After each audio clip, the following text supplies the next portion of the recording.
Good morning. This week, starting on time. Uh, my browser's cooperating with me today, so that's a great start. Hope everybody's doing well. Again, if you have any questions or things you would like me to talk about, please type it into the chat. Uh, the format is usually I'll talk about a particular topic, but I'm more than happy to accommodate any questions or any feedback or opinions you may have. All right. What am I talking about today? What I'm telling you is if you're a leader, you're a manager, an executive, it's time to stop being a hero. Okay, that sounds counterintuitive. Why would you say that? When you're a leader and when you're acting a hero, what does that mean? That people, your team, they'll come to you asking for help. They expect you to know the answer. They may want you to take responsibility for solving the problem, and you choose to take that on because you feel that in order to contribute to your business, your team, your organization is to solve each and every problem that comes across your desk. Okay, you think it's your job. Why is this a problem? Why shouldn't you be a hero?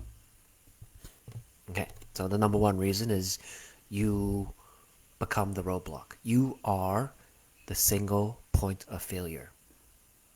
You're doing what the opposite of what a leader should do. As a leader, you're supposed to be guiding your team towards delivering on their goals or your business's goals. And you also have a responsibility for developing them as individuals in different aspects of their life, whether it's in their career and maybe in their personal or social life as well. If people are always coming to you for help or to solve a problem, you lose control. They control your time, not you. I've done it in the past when someone comes to me with a problem that I would just drop everything, thinking that, the building's on fire or the sky is falling, and I keep my focus on this new problem that comes across. It's kind of like the, looking at the next flavor of the month. I don't understand the context of maybe the entire problem to begin with, but when someone comes to me panicking, anxious, nervous, that emotion transfers over to me and I begin to take on those emotions as well. And for some reason, I feel like that problem is probably a lot bigger than it really is. You are a human being. That means you only have so much time in the day, only so much energy to use, and you can't solve everything. If everybody's coming to you, again, you become the bottleneck. Expectations placed on you to do everything instead of the person or the team that should be looking at this problem themselves. They become these people become dependent on you. And this is a problem because if they become dependent on you, it means they lose the ability to become independent. They lose the ability to problem solve, to really critically think things through and work things through on their own. You're not helping your team, you're actually hurting your team because you'll be creating learned helplessness. You're making them helpless. As well, your team's going to feel disempowered and will lose the ability to be able to do things themselves. If they know that they can always go to you to fix something or to solve a problem, why not? It's the path of least resistance. Why would I waste my time or my energy if you're going to do it for me? Right? Again, it's human nature. We want to take the easiest route possible. and you're enabling this type of behavior, if you continue to act like the hero to solve everybody's problems, to address all their concerns, you're building this behavior. You're building this culture on your team. In the beginning, this may seem great. It brings you a lot of pride, a sense of accomplishment, but over time, it'll drain your energy. You'll feel frustrated. You'll feel overwhelmed. If everybody keeps coming to you, they're going to start sapping the life out of you. And then if you can't help them, and because they're unable to help themselves, again, you become that roadblock. You become that single point of failure. And what this also leads to is if everybody becomes dependent on you, your team, your business, your organization becomes inflexible. They're not able to adapt to changing situations. If they're always relying on you, what happens when something new comes across their desk? Or an issue that they've never encountered before and you're not around? What are they going to do? If they haven't developed those problem solving abilities, the ability to be independent or be responsible to take ownership, they're just hurting themselves, they're hurting the team, and they're hurting your business and your organization. Okay, why does this happen? Why do leaders become the hero? So for many leaders, managers, executives, before they got their first position, they were hired or promoted based on their past accomplishments, their past wins. If you're new to leadership and you just got your role, you are probably a very high performing individual prior to this. That maybe although you worked with a team, that everything you did was based on primarily solo performance. And when you got recognition and rewards, it was for you, right? So you became recognized, you built up your experience, your resume started getting padded up. You were this high performing individual. And when you take on that new leadership role, you need to change your mindset or change your approach. Instead of me, you need to focus on we. So instead of me, it's we. I'm sure that you're doing everything with good intentions, and you think by taking everything on as this hero that you're providing value and helping people out and benefiting the team and the organization. It's actually quite the opposite. Your job as a leader is to build up the team, build up their individual skills to be able to work by themselves and to work with each other. I understand that teams aren't always comprised of high performing individuals. You'll have a mixture. You'll have your high performers, your average performers, and your low performers. And if you're in an organization that's always busy, there's always tasks or projects, you become reliant on those high performers and even those average performers, and you become to distrust those low performers. This is why a lot of individuals, these leaders, they'll take on the role of a hero, because this person can't do it, I can do it. Give it to me. I will save the day. I will get the job done. I will resolve the issue. I can't count on that person. I don't trust them. I don't believe in them. So give it to me. I'll do it. So this is the wrong attitude to take on. You do this because you don't trust, or you feel the individual, the team is capable of resolving the issue or performing some task, or for getting your feedback or your support, right? You begin to not trust them. And if you keep helping these individuals, you build this behavior, this culture. You do it once, you do it twice, you do it 3 times, they'll keep coming to you for help. Again, you're teaching learned helplessness. So they become incapable.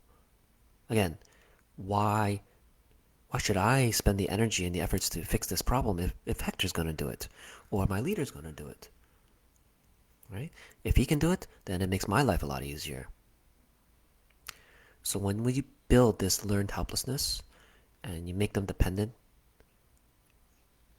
you keep giving them what they want, right? The easy way out.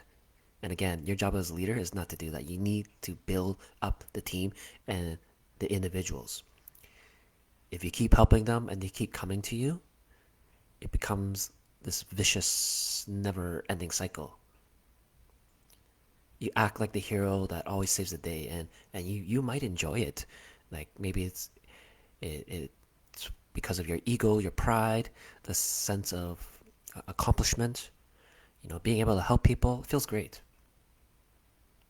But in the long run, it's the wrong thing to do because you're building this poor team culture, this poor mindset, this poor behavior.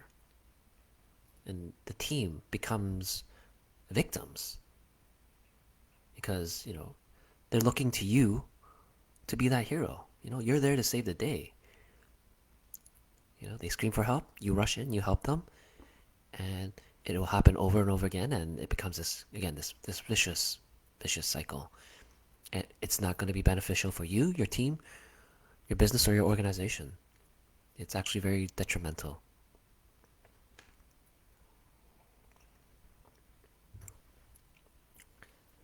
So, how do you fix this? Well, it's easy to say to stop being the hero, but that behavior, that change is not going to happen overnight. So you need to do some thinking. First, review your relationship with your team and individuals. Are they really incompetent, incapable, or underperforming? I would say assume positive intent that these people have potential, that they are capable, they have the skills, the experience, and the knowledge. And this cycle of hero and victim is not reflective of their own capabilities. It's just a poor learned behavior. When reviewing your relationship, also think about the trust between you and the team and the individual. Is it there? Do you actually have trust? Because maybe if they don't trust you and you demonstrate that you don't trust them, they act as the victim because they feel like they can't act like their true selves. Maybe they are high performing individuals, but he doesn't trust me. My leader doesn't trust me to perform or to do things. So I'm not gonna fulfill my role as a capable person. So I'm just gonna keep acting in the role of the victim. If they feel like they don't trust you or you don't trust them, they don't feel they have the autonomy, authority to act. If they don't have this in order to make decisions, they're going to come to the leader. They're going to come to you all the time. If I can't make the decision, then I'm going to go to someone who can. And I'll tell you, every day it's filled with a lot of decisions, right? Your day's just filled with many decisions. And are you going to be the one that's going to make these for every single person on your team? Yeah, that's impossible. Again, it's gonna you don't have the time, you don't have the energy, you don't have the context, right? And it's just gonna make you underperform and it's gonna sap you and make you frustrated and feel overwhelmed. So by reviewing your relationship and assessing your team and whether or not you have a strong level of trust and you feel it's not there, well then start building that trust. So one of the ways to do this is number one, the change comes from within first. So you need to change your mindset, your perspective. Instead of assuming the worst case, negative perspective, view things through a positive lens. Assume that people always do things based on positive intent. That people or doing things to the best of their ability or with positive intentions. Regardless of whether or not this is true, it helps change your perspective, change your mindset, and how you speak and deal with people. So, for example, as the hero leader, they won't give someone a particular task because they think they lack the skills or the knowledge to do something. So they're viewing things from a negative lens. But if you switch it to a positive lens, instead frame it from a perspective that this person has the potential to complete this task. And your job is to not solve the problem, is to provide them the support and guidance to get the job done. Again, I use the analogy of a parent, right? You want your child to grow up to be knowledgeable and independent. And if you're going to be that helicopter parent, always hovering around, solving problems on their behalf, they're never going to develop the skills or the mindset to do this. They'll become, again, dependent on you, reliant on you, and they won't become well performing individuals. So, what else can you do? You need to provide guidelines as to how your team should perform. So, if they have these guidelines, they know that they need to work within these boundaries so that they have these principles that can tell them what to do when you're not around, right? You need to communicate and work with your team to ensure you are aligned in a shared vision and mission, right? The vision and the mission helps guide, helps dictate what your team should do, how they should do it, what their mission is. A lot of companies have these vision and mission statements that are very broad and very high level. They can be very specific to a certain extent, but these vision and mission statements, they're not going to tell you exactly what to do, right? They're not going to tell you, what button to push, or what particular dates a certain milestone needs to be delivered. They're not like that. So you need to work backwards. So you need to work from this very broad, overarching goal and work backwards, right? You need to break them down into more actionable goals. So if you break it down, you're able to provide more detail, and it makes it clear as to what everyone is responsible for and what they need to do. As well, not only do you help set the goals and break them down into actionable tasks, you need to give your team the authority and autonomy to act. For example, your business's goal might be to be the best plumbing company in the country. But what does that mean? What does the best plumbing company mean? That you have the best logo, or you provide the best service, or you're the best dressed crew? Well, this is where you need to work backwards. Best in this case may mean providing a level of service that customers will be satisfied with and become repeat customers. And how do you break down that goal? Well, for this year, our goal may be to make $1 million and to have, uh, you know, 100 customer reviews, and 95% of those reviews must be 4 stars out of 5, minimum 4 stars out of 5. That's our yearly goal. What are our quarterly goals? Well, quarter one, we want to hit, $200,000, and quarter two, $300,000, and so on and so forth. How do we do that? How do we break down to monthly goals? Well, the first month, maybe we need to provide training for employees. They need to attend a minimum of 20 hours of training. Our customer service team needs to follow up with our customers right after service has been completed to to determine their level of satisfaction, if there's any follow-up activities required, and to ask for that review.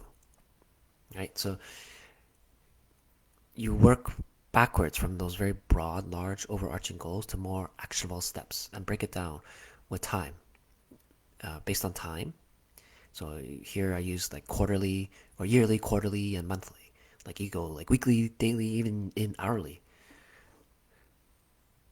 What this does is it makes it very clear as to what needs to be accomplished in order to meet those big goals, that vision, that mission.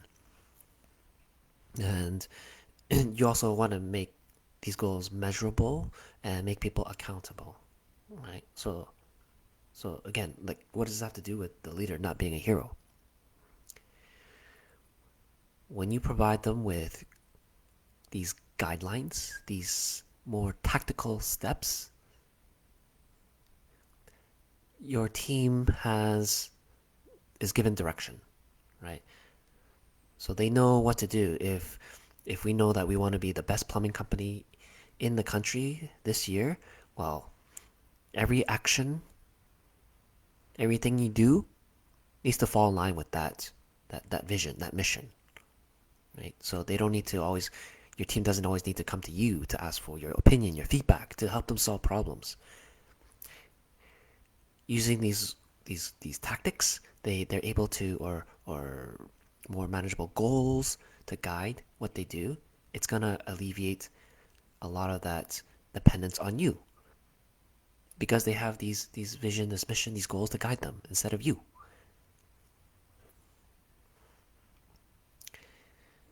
And what else can you do to fix this? So many leaders, they feel like they need to dictate to the team what to do. But actually, it's not like that. Longer term, again, I use the analogy of the parent making that their child independent and being able to go out into the world and and to make an impact, to support themselves. Well, if you keep telling them what to do, they become dependent. What leaders should be doing is actually to coach them, right? Coaching is not telling someone what to do. It's more about working with a person to guide them, right? To make them think through what they need to do, what the solutions are. They may not know, but as a coach, you're supposed to guide them in the direction where they can take the actions to begin solving their problems, to learn what they need to do. Right? You're not going to provide the answers for them, but you're going to guide them into the right direction. And coaching is something that takes time. It's a skill that takes time to develop, and it may seem maybe different or counterintuitive to what many leaders are used to.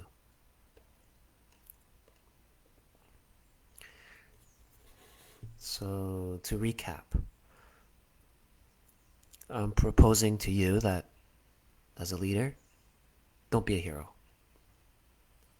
Your job is not to solve every problem or to address everything that comes across your way from your team that your team brings to you, right? Because you're enabling learned helplessness. People become dependent on you. You become the roadblock, the single point of failure, and it will prevent your team and your organization from being agile and being able to adapt to changing situations, as well as you're going to become frustrated, overwhelmed, and just not happy with the constant annoyances of being counted on for every single thing that your team wants you to take care of. Your responsibility is to build a capable team so that they can achieve the organization's goals, your team's goals, their own personal goals, right? Again, don't be the hero. Don't be solving every single problem that comes across your way. You need to build a team that is capable of taking these on themselves so that they can solve the problems. They may not start off solving these, in a perfect manner to begin with, but over time, like anything, it takes time to learn something, to develop the experience, to be able to do things well. And if you never give them the opportunity, they're never going to be able to do that.